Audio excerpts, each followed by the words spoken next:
Rome did not collapse quietly, it screamed.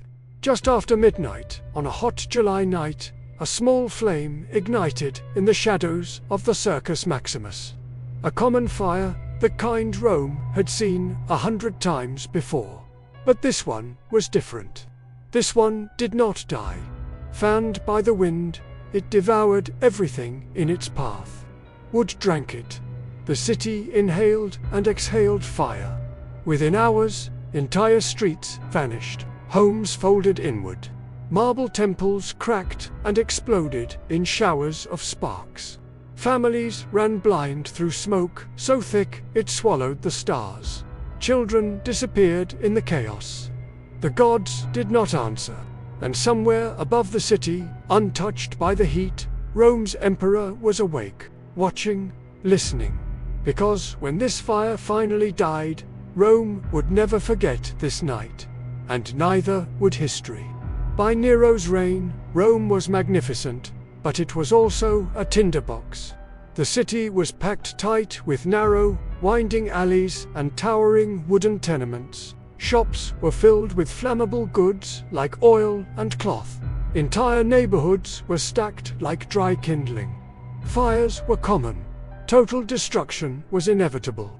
Nero himself was a restless ruler, young, charismatic, but obsessed with art and performance. He sang, he acted, he demanded applause. While Rome craved stability, Nero wanted admiration. Fear simmered beneath the marble streets as executions and confiscations became more frequent. All Rome needed was a spark, and on that suffocating July night, it came. The blaze raced through the circus district like a living thing.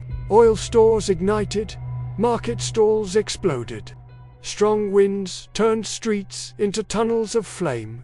Bucket brigades were useless. Fire breaks collapsed. People were crushed as they fled. Some swore they saw men spreading the fire deliberately. Others claimed soldiers blocked escape routes. Panic swallowed reason. By dawn, entire districts were gone. Where was Nero? He was at his villa in Antium, far from the smoke, far from the screams. When messengers finally reached him at sunrise with the news, the official story says he returned at once. But as the fire burned on, day after day, another kind of fire spread through the city. A rumor, and rumors often burn hotter than truth. For 6 days and 7 nights, Rome burned. From the hills, the fire looked like a second sunrise. From the streets, it was hell. Nero opened his private gardens to refugees. He distributed food. He ordered buildings torn down to create firebreaks. But it was not enough. When the flames finally subsided, 3 of Rome's 14 districts had been completely erased. 7 more lay in ruins, and the stories hardened into belief.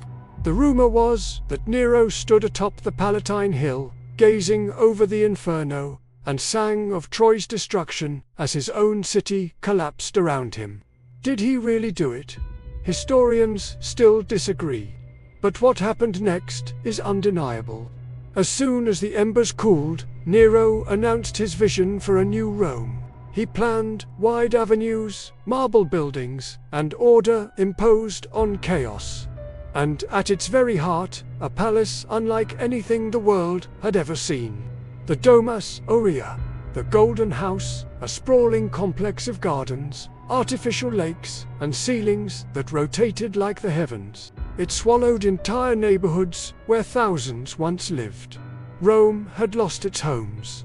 Nero gained a palace, and grief turned to rage. Nero felt it. The stares, the whispers, the hatred thick in the air. Rome needed someone to blame, so Nero gave them a scapegoat. A secretive sect, already feared and despised. They were accused of rejecting the gods, of dark rituals, of hating Rome itself. The Christians, they were arrested, tortured, and crucified. Some were coated in pitch and burned alive, used as human torches to light Nero's garden parties at night. For a moment, Rome's anger shifted. But history did not forget. The historian Tacitus wrote of the cruelty with disgust. Even those who hated the Christians recoiled at the barbarity. The fire destroyed Rome. The executions destroyed Nero. 4 years later, the Senate turned on him. The army abandoned him. The people wanted blood. Nero fled the city, hunted and alone. He took his own life, his final words echoing with bitter irony. "What an artist dies in me." In the end, whether Nero actually lit the fire no longer mattered. Rome believed he did. And belief can destroy empires faster than flame. The Great Fire of Rome exposed a truth as old as power itself.